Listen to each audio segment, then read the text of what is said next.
how we can balance the environment and the economy. Because this little subject is quite a popular one, and it's one that I'm quite passionate about. And it's also the reason that I've decided to do what I do, and that is because I'm an end user of my product. I'm a proud laborer, and I utilize one of the most growing resources that we have on the earth today, which is the human resource. At 7 billion, we're doing well and we're getting bigger all the time.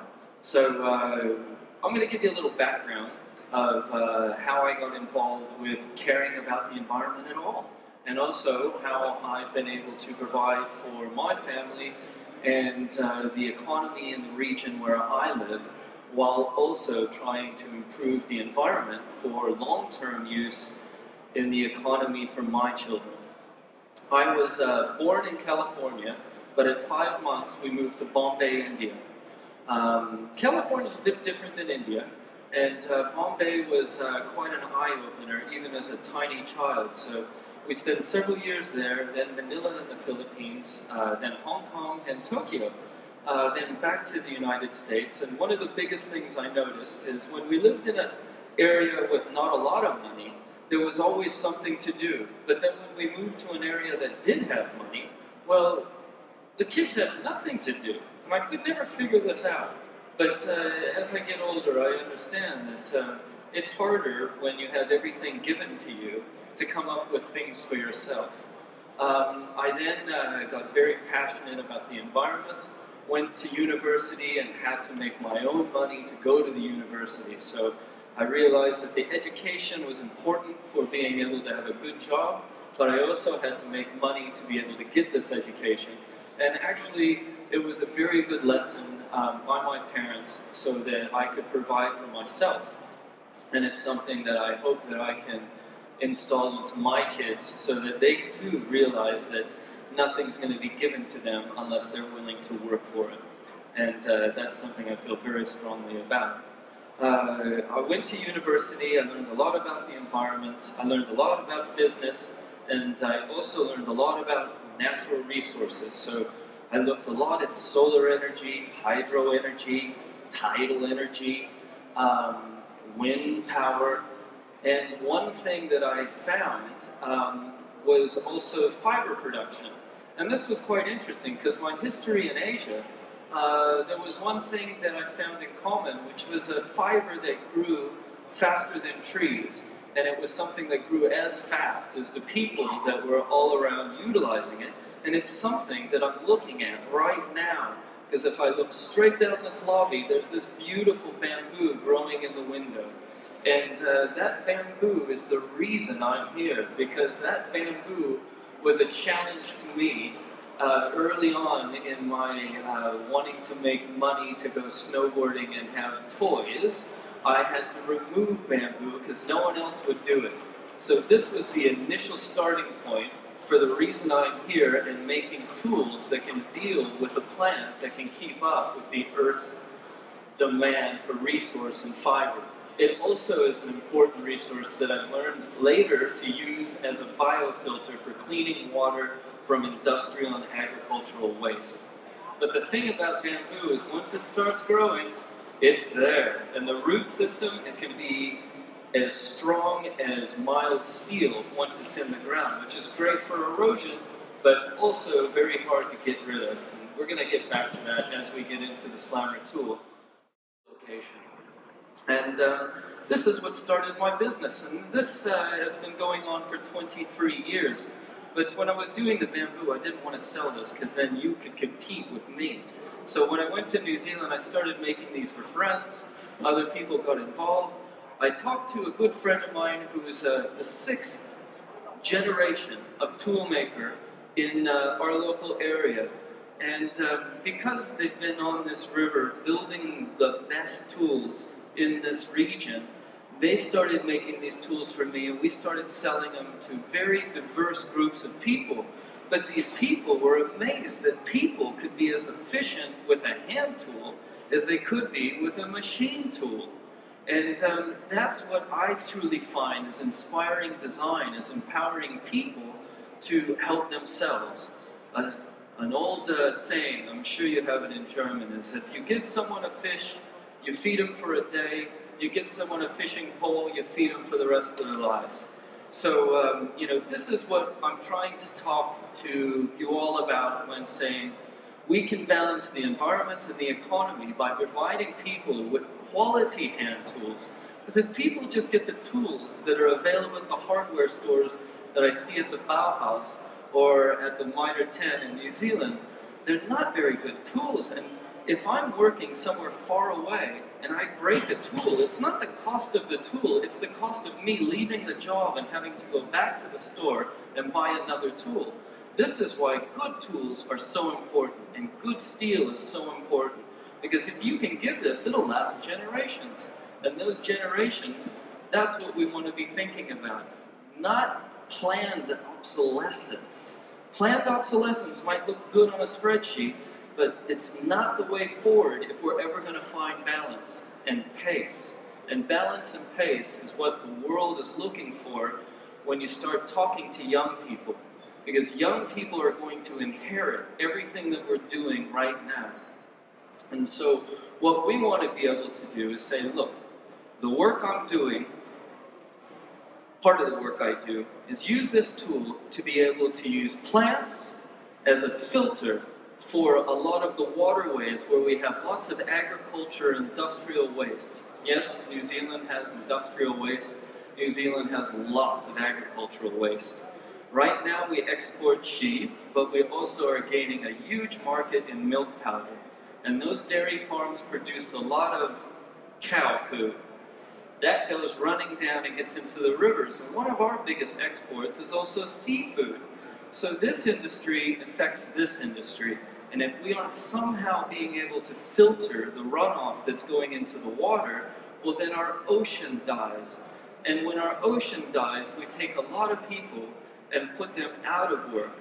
So we've got to be very careful with the innovation, not always being automation. Because if people are innovating things to put more people to work, well then that benefits that local community. And so by planting out the areas that have agricultural waste, we're able to save an industry, but create another one for young people to go and plant these biofilters out. In New Zealand, they're called Riparian Plantings, but it's excellent for getting young people to go out, work, and also clean their environment. It's also something that when you give them a tool that makes their body work more efficiently than just the traditional back-breaking tools that we have, we enable them to embrace work so that they don't think of work as this terrible thing and want to stay on video games and computers all day, but they think of working as something that they're getting exercise, making money, and providing not only for the environment, but for the local economy. And that's why these quality hand tools are so important. They're also important in emergency disaster relief. 3 years ago, September 11th, we have a nasty earthquake in Christchurch. It killed some of my friends. It put our entire city to a grinding halt. There was no way to get emergency rescue vehicles in. There was no way to get electricity or any kind of power equipment. So right when it happened, what came out? The crowbar, the sledgehammer. This was something that was bells. Go to Christchurch. So I sent these tools up to the emergency search and rescue. We also had sent some of these tools to Haiti for their earthquake relief. And what we found is that the best resource you have when you have a disaster like that is to be able to get people together, because eventually people have to help each other when we have something like that happen. And luckily, this was something that really orchestrated the diverse use of the tools that we made, and also why good tools were so important. Because breaking concrete to get people out of earthquake rubble is time sensitive, and you have to be able to get in there quickly, and you need tools that are going to do the job and not break. So that was a bit of a tangent, but I'm a bit known for tangents. But it was a very important thing in my perspective of using quality hand tools. It also makes me think a lot about the way things were done a long time ago. In New Zealand, there is a very big tradition from wanting to do things the way that it was, and I'm sure that's also prevalent in Germany, and I've seen that in some of the things that continue to come back and always be a staple, like hand tools. I think that probably what we're going to do is talk a little bit about local manufacturing as well, and then I'm going to run the video that we have down at our stall, which is at 4.1 and is B23. And if anybody wants to talk about steam and internal combustion engines or concentrated solar power, I will be there for the rest of the day and all day tomorrow, because my company is me and my friend, and this is the first trade show we've ever done outside of New Zealand. Normally when we do trade shows, it's in an arena where there's horses, cows, and sheep. So this is just a tad bit different than what we're used to. Local manufacturing, accountability. Accountability for the products you make and where you make them. It's so important, and it was so important for the R&D that went into our tools. Because we were able to talk to the end user, me and my friends, and also the manufacturer, we were able to modify anything that over time started to break. And I think that accountability is going to be one of those words that's going to come back over and over again, just like sustainability has been for the last 10 years. Accountability means that everything that you make, you're responsible for, so that buck stops there. You can't keep on blaming and pointing fingers, which I'm not a real big fan of. So if you're just trying to get a better margin by going overseas where the environmental quality is not so enforced, well, you know, we don't live on a separate planet to over there. Eventually what happens over there inadvertently happens over here on the globe, and we're starting to see that with weather changing. And so being accountable for not only your end price point and the quality tool that you make, but accountable for the environment that we're going to leave for our future. The local manufacturing, regional manufacturing and distribution also means that you're using less of a carbon footprint to ship these all around. Now that's really important, especially when we start talking about wooden handled tools, because some of the pallets that were sent 15 years ago are having an incredible effect on some of the hardwood trees that we've taken for granted for so long in the quality hand tools that we've made.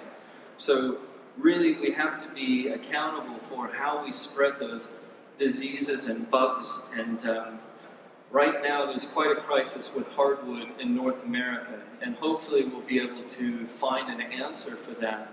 But right, it's going to be hard to source that good quality wood in the future. Who knows, maybe it'll turn to bamboo, because bamboo is quite a quality fiber to use. And I think, you know, we always said third world solutions for first world problems.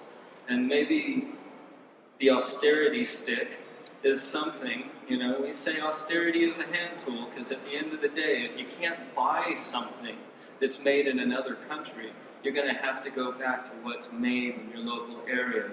And every time we buy a new machine from another country, money bleeds out of our country.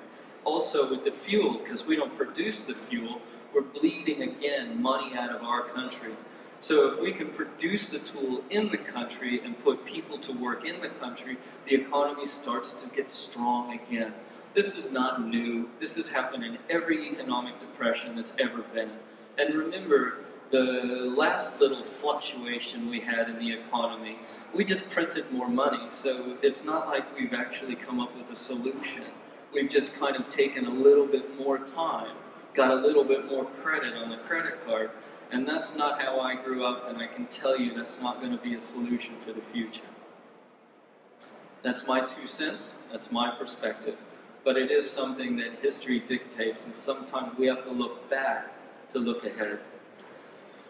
So with that, I'm going to get a little bit more entertainment. And when we were first looking at the Eisenwarenmesse, we were told that the motto was rock on. So please, the first part of this is quite mellow, but the last part gets a bit heavy. So enjoy, and I'll explain a little bit of what we're doing while this comes through. This is me, early days, breaking concrete. The slammer produces quite a lot of downforce, more than a jackhammer. This is a local stone that we produce houses. This is splitting the stone, which is a lot easier with the slammer. This is doing straw bale housing. We're sourcing all the products for the house in the area. We're using the slammer for being able to not only dig, but also compact soil around surfaces where we can't use a petrol machine. And trust me, I use a lot of petrol machines, it's just that that works better. This is scraping tile, adhesive, and under tile heating, which is very hard to do with anything. That's replacing a sewer pipe, always a fun job. This is a lovely area called Riverton on the South Island. We're replacing the reflective markers.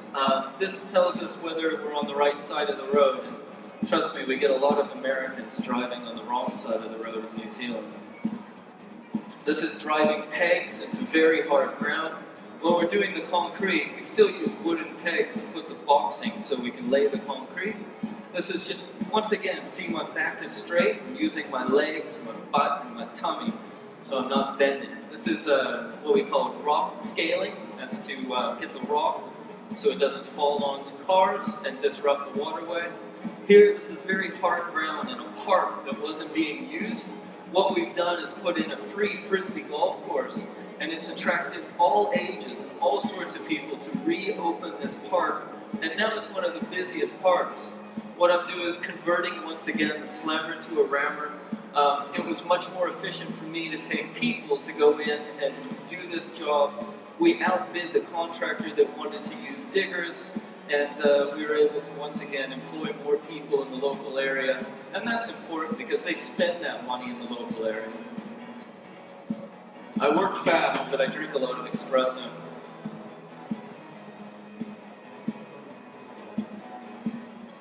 This is rural New Zealand. We're all about fences. And this is us putting the fences in.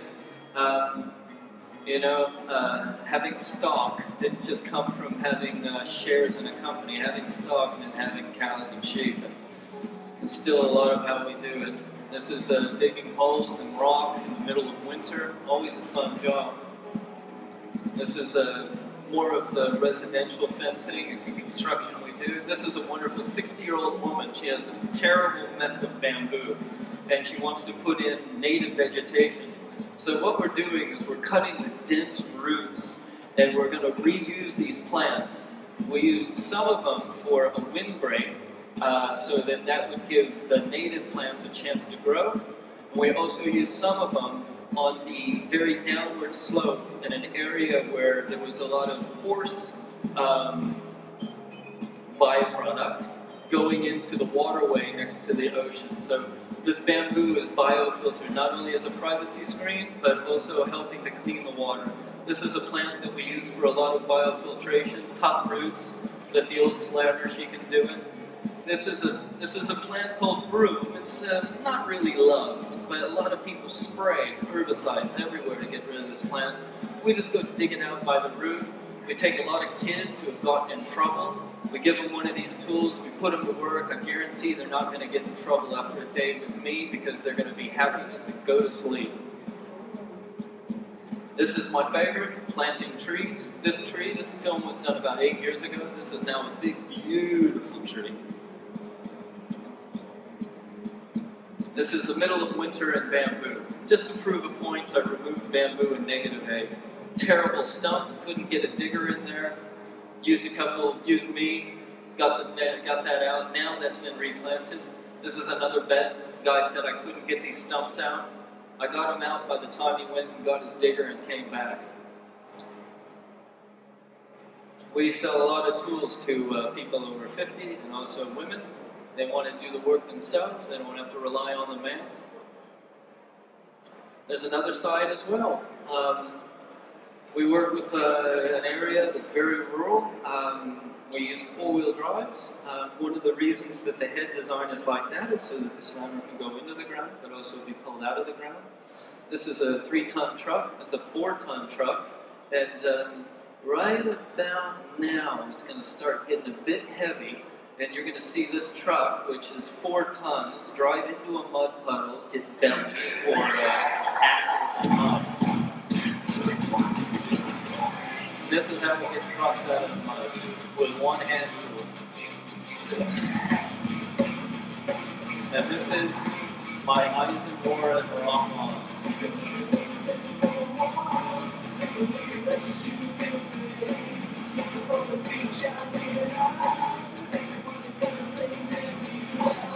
Once again, there was a lot of espresso that day.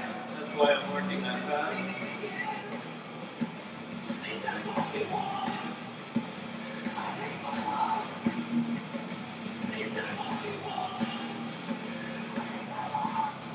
That's just the electric winch working.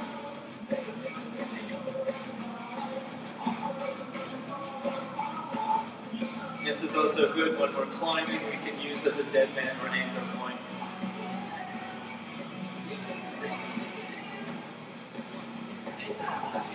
The way that we heat our homes in the winter, still from wood. We've got a bit crafty with wood. We love the coal range. It heats the house, heats the water, it heats our food. Love technology that's circa 1800. And also, those coal ranges with a little copper tube can produce steam, so throw in electricity as well. From renewable trees. We use hydraulic splitters, but also man-hydraulic tools. The rivers we use as roads. We created jet boats to run in very small rivers. New Zealand's got a lot of innovation, but we don't have a lot of capital investment. But that's all right. It keeps us thinking.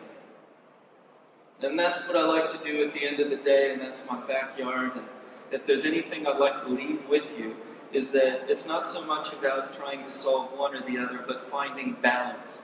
And if we can find balance and find pace, hopefully we can leave something behind for future generations to come up with solutions that we have not. So balance be with you, and thanks for listening. Thank you very much, TJ Irvin. It was very interesting, also the second time, because it's something really inspiring. So thank you, and if you want to visit him, just get into contact. You have a place where you can find just him. down the escalator, and it's B23. So perfect. Let's see at B23. But don't let me catch you using the escalator and then getting on a Stairmaster afterwards, because I don't play that. Okie dokie. So let's go on with the big question of the next speaker. So thank you very, very much. No